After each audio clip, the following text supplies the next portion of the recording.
Dependable News Africa gwe mukutuko olinze Morishid Segawa.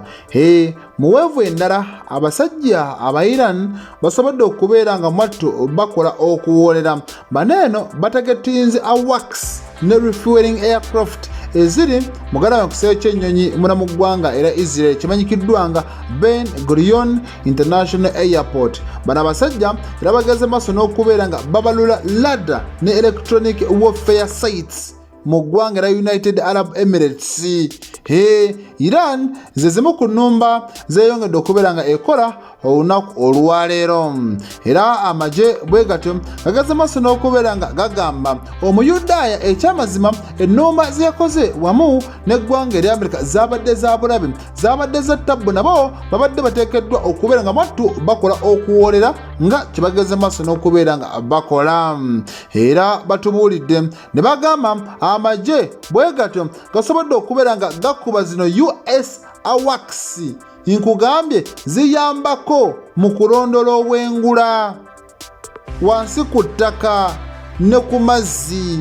Bakubye refueling aircrafts nazo ezibadde ku Ben Gurion Airport basobodde okubeera nga mwattu bazikubira ddala.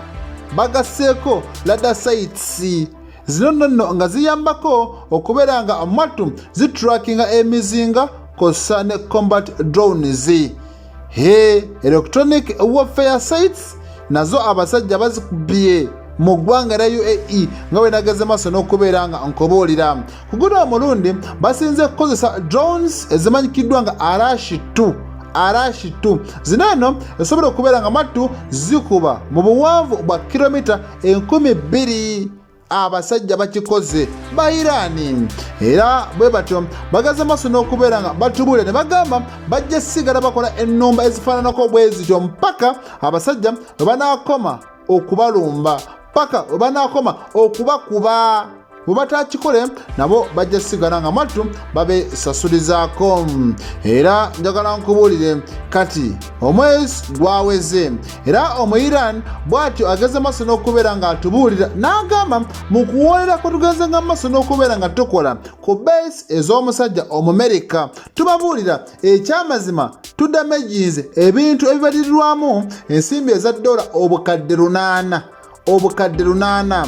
Bano abasajja batugambye kati bino eno bye bimu ku byakagenda maaso n'okubeera nga byonoonebwa.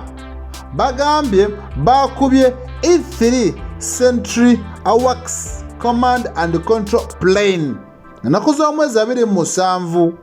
Era bano abasajja bagamba basobodde okubeera nga basukuma emizinga ne drones ne zigana maaso n'okubeera nga mwattu zijikuba bwe yabadde ku Prince Sultan Air Base mu ggwanga era Saudi Arabia. Kati era abakulu bagaze maaso n'okubeera nga batugamba nti waneeno wabaddewo ba service members abawerako naye 10 be bagenda maaso n'okubeera nga bakosebwa mugala wange mu bulumbaganye boneeno. Era badamejinga eriyo refueling tankers ez'enjawulo. Amagye era ageze maaso n'okubeera nga gatugamba waliwo flying ladders. Nkugambye abasajja nabo bageza maaso n'okubeera nga nazo bazitagetinga mu Persian Gulf. Era kuneeno bagasseeko okubeera nga mwattu bongera okuba terminal high altitude area defense oba ziyite third missile defense systems ne bakubiramu ne Reaper drones mugala wange mu nnumba zibazenga bakola mu ggwanga erya Saudi Arabia, United Arab Emirates, Bahrain, Jordan n'eggwanga erya Kuwait. Oyo mu Iran. Mu mbeera endala abasajja baneeno bagaze maaso n'okubeera nga bayisa okulabula. Kati kamanda akulembera amagye g'oku ttaka ageze maaso n'okubeera nga ategeeza Abamerika n'abagamba mukubireko ku bantu bammwe, mubakubireko mumanye bali batya, kubanga ffe tulina bangi nnyo be tumanyi abaakoseddwa abalala ne bagenda maaso n'okubeera nga bakafiiramu.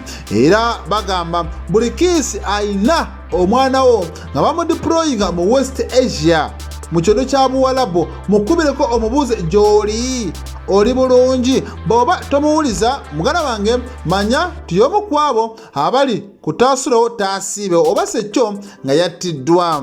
Bano bagamba eggwanga erya Amerika lyatandise okweka abalwadde, lyatandise okweka abaafudde era mulina okuvaayo ne mugenda maaso n'okubeera nga mubateekako akazito kubanga ffe ogwaffe twagukoze ogwammwe gwakukebera oba abantu bammwe be bamu ku abo abaafiiridde mu bulumbaganyi bwe twakoze. Brigadier General amanyikiddwa nga Ali Jahan Shahi bw'atyo yagaza maaso n'okubeera nga alaga nti Central Command ekituufu kiri nti ekimanyi nti Abamerika bangi nnyo be twakatta. Tubagamba ate mu ssaawa 24 eziddako mwongere okubuuza ku bantu bammwe kubanga ennomba zetugenda okukola muganda wange zigenda kubeera za mujjirano ate zigenda kubeera z'amaanyi nnyo nnyini ddala. Era bababuulidde ne babagamba gavumenti gye mulowooza nti ebaagala nnyo yasindika abaana bammwe mu kufa okulumba Iran oba oli mu kufa era tuli mu batta.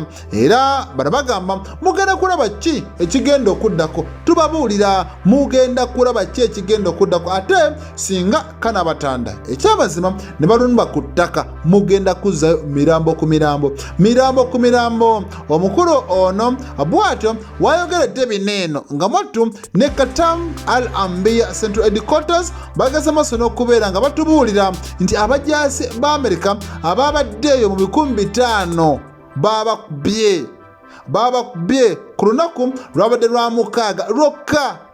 Bagamba babakubye era Amerika ekituufu kiri nti bangi abalina okubanga kwabo 5 baafudde abalala ne bakosebwa.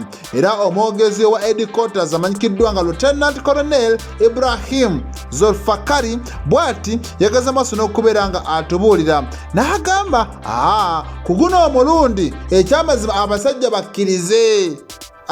bakkirize baagala maaso n'okubeera nga bakweka abajaasi baabwe naddala mu kibuga Dubai mu nfa ez'enjawulo. Butereevu naffe twageze maaso n'okubeera nga tubabalula ate ekifo ekirala wabaddewo abajaasi 10 ewala nga baliwo abajaasi 4 omugatte be bajaasi 500 zonna sites 2 twageze maaso n'okubeera nga tuzikuba nga tukozesa precision missiles kosa ne drones ezageze maaso n'okubeera nga battu zikasukibwa aba IRGC Aerospace Force kosa ne Navy.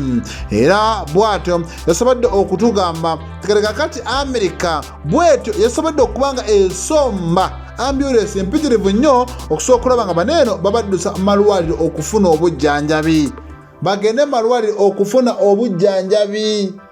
Balabudde Donald Trump ne ba military commanders ab'eggwanga eri Amerika nti bannange ekiriwo mubeera mwagala abantu bammwe ekyamazima mubataase muve mu lutalo. Newankubadde byonna bigenda maaso n'okuba nga bitambula bwe bityo yo Amerika egamba yakafiirwa abajaasi 13 bokka. Omwirani agamba ebyo babirimbe naye nze abakuba nze amanyi muganda wange kyendeko kale ensonga bwekityo bwezikyagenda maaso n'okubeera nga zitambula. Nze Murshid Segawa. Assalamu alaikum wa rahmatullahi wa barakatuh.